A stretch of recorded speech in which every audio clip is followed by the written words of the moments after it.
मैं doctor Dharmendra Kumar, associate professor, department of chemistry, MSJ government college Bharatpur.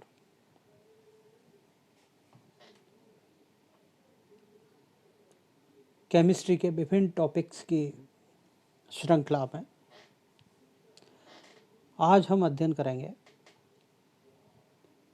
Mass spectroscopy या mass spectrometry के part 2 मैक्लेफर्टी rearrangement. जैसा कि पूर्व की वीडियो में हमने उसके जनरल इंट्रोडक्शन के बारे में पढ़ा कि मास स्पेक्ट्रोस्कोपी होती क्या है, उसकी क्या यूजेस है। इसी क्रम में ऑर्गेनिक जो कंपाउंड उनके आइडेंटिफिकेशन या मास स्पेक्ट्रोस्कोपी के माध्यम से जो हम फ्रैगमेंट करते हैं उसमें मैक्लेफर्टी रीअरेंजमेंट का एक बेहद ही महत्वपूर्ण योगदान होता है। मैक्लेफर्टी rearrangement involve the migration of gamma hydrogen atom followed by the cleavage of a beta bond.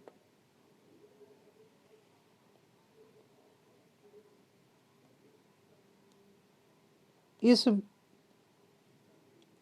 Rearrangement के माध्यम से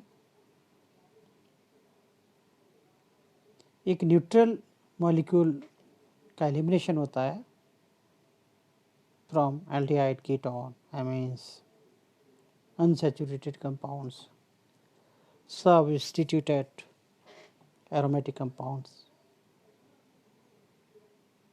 एटसेट्रा। और यह जो रीअरेंजमेंट होता है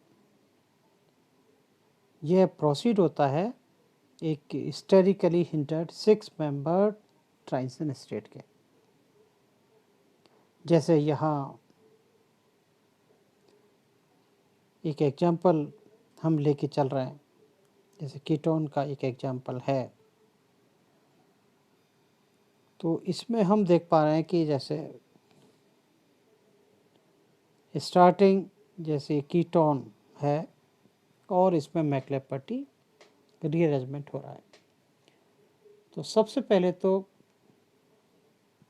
हमें ये देखना है कि इसमें जो गामा हाइड्रोजन है वो कहाँ है। तो जैसे हम यहाँ देख पा रहे हैं, इसमें यहाँ इस पोजीशन पर ये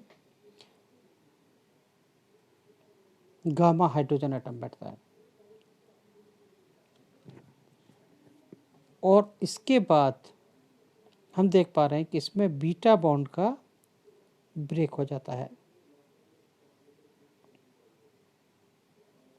तो यहाँ हम देख पा रहे हैं ये ब्रेक हो गया, तो एक न्यूट्रल स्पीसीज इससे बाहर निकल जाती है और एक जैसे यहाँ ये ट्रांजिशन स्टेट इसमें बनी, ये वाली ट्रांजिशन स्टेट इसमें हुई, 6 मेंबर्ड ये ट्रांजिशन स्टेट है और ये जो बना ये है मैक्लेफर्टी रीअरेंजमेंट आयन। तो ये इसका बेसिक हम लेके चलना है कि इसमें किस तरह गामा हाइड्रोजन एटम का माइग्रेशन होता है, बीटा बॉन्ड का क्लीवेज होता है और 6 मेंबर्ड एक स्टेरिकली हिंटर्ड एक ट्रांजिशन स्टेट बनता है और बाद में एक मैक्लेफर्टी रीअरेंजमेंट आयन बनता है। और हम जैसे एग्जाम्पल लें, जैसे यहाँ ब्यूटेनॉल का एग्जाम्पल हम लें, तो इसमें हम देख पा रहे हैं कि गामा हाइड्रोजन एटम है, इसका माइग्रेशन होगा और किस तरह इसमें बीटा बॉन्ड का क्लीवेज होता है, जैसे यहाँ शो कर रखा है, ये बीटा बॉन्ड हो गया। और ये जो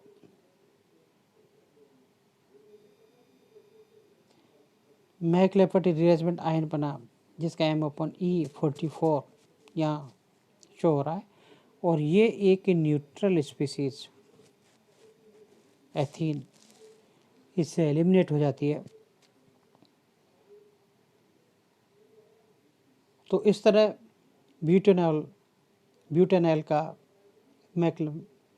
मैक्लेपर्टी रीअरेंजमेंट के द्वारा ये आयन बनता है, जो कि मास स्पेक्ट्रा में जब हम इसका आइडेंटिफिकेशन करते हैं, पता लगाते हैं, तो वहाँ हम इसको देख पाते हैं। इसी तरह ये हम और एग्जाम्पल जैसे लें, जैसे कीटोन, एमीन्स, एल्कोहल्स,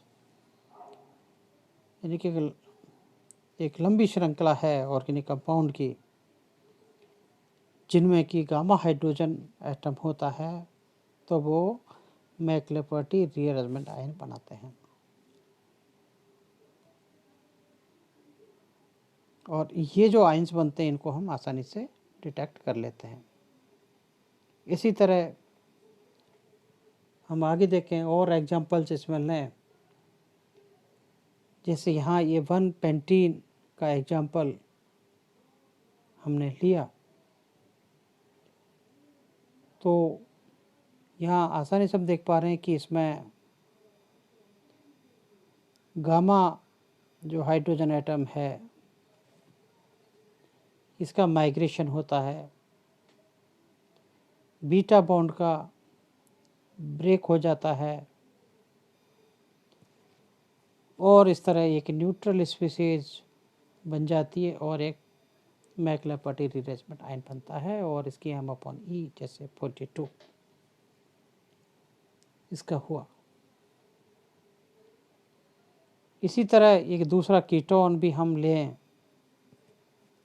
तो हम देख पा रहे हैं कि जो साइड जो कीटोन कंटेनिंग स्ट्रक्चर है,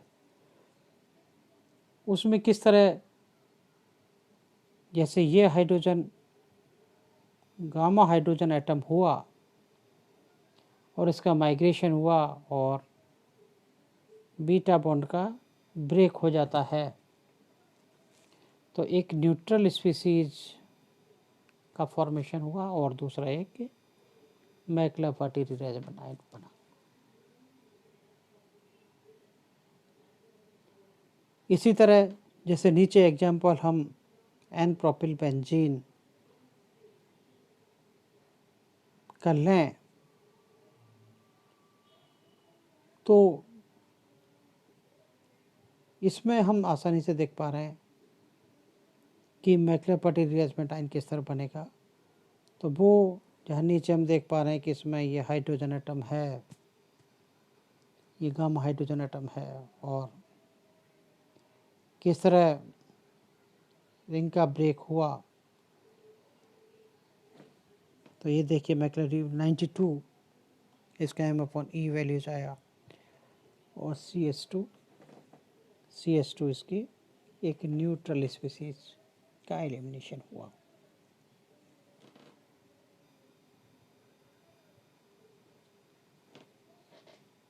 जैसे यहाँ ये जो एग्जाम्पल है हम देख पा रहे हैं, यानी कि जिसमें डबल मैक्लेपर्टी रीअरेंजमेंट होता है,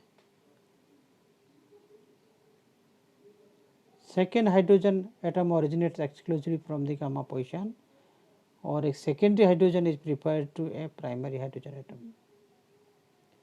इस जो मैकेनिज्म है, इसमें ketonization of the intermediates enol ion by the hydrogen atom transfer होता है, और second hydrogen transfer to enolic oxygen.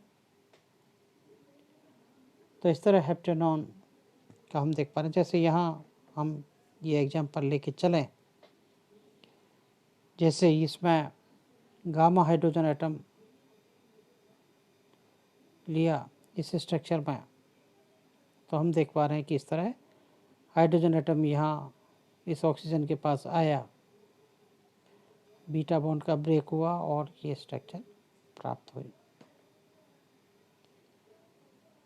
ये इनोल, अब इसमें जैसे कीटोनाइजेशन अगर हो तो हम देख पा रहे हैं कि पुनः इसमें वही प्रोसेस होगा जो यहाँ देख पा रहे हैं हम। तो CH3 जैसे ये हुआ और इसमें आगे कीटोनिक फॉर्म इसकी बनी और वही CH2 मॉलिक्यूल का एलिमिनेशन होगा। ये गामा हाइड्रोजन एटम हुआ और बीटा बॉन्ड का ब्रेक हो जाता है और इस तरह एक CH2 डबल बॉन्ड CH2 एक न्यूट्रल स्पीसीज का एलिमिनेशन हो जाता है और मैक्लेपर्टी सेकेंड आयन बना। तो फर्स्ट आयन ये बना जो इनोलिक फॉर्म और सेकेंड आयन ये बना।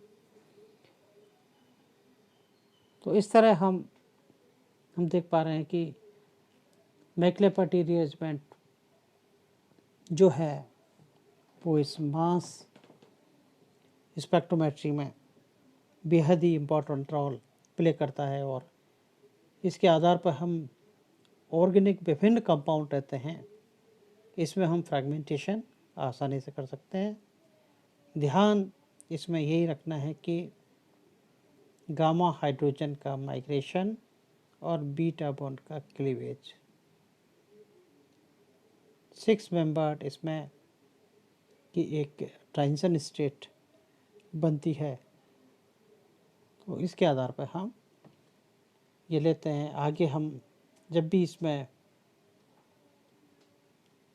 और देखेंगे एग्जांपल्स, जब विभिन्न स्पेक्ट्रा की बात करेंगे तो उनमें ये सारी चीज़ें इसी तरह आगे इसमें जैसे नाइट्रोजन रूल भी होता है, उसमें हम देख पा रहे हैं कि नाइट्रोजन रूल में वहाँ molecule of even number molecular mass होते हैं, वो must contain no nitrogen atom और an even number of nitrogen atom.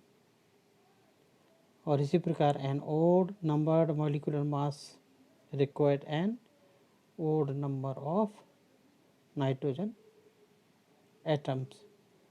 तो इस तरह ये जो रूल्स रहते हैं इनके माध्यम से हम विभिन्न जो ऑर्गेनिक कंपाउंड रहते हैं उनको आसानी से हम अध्ययन कर लेते हैं। आगे हम इसमें विभिन्न ऑर्गेनिक कंपाउंड रहते हैं उनका किस तरह स्पेक्ट्रा लेंगे उसके बारे में अध्ययन करेंगे। धन्यवाद।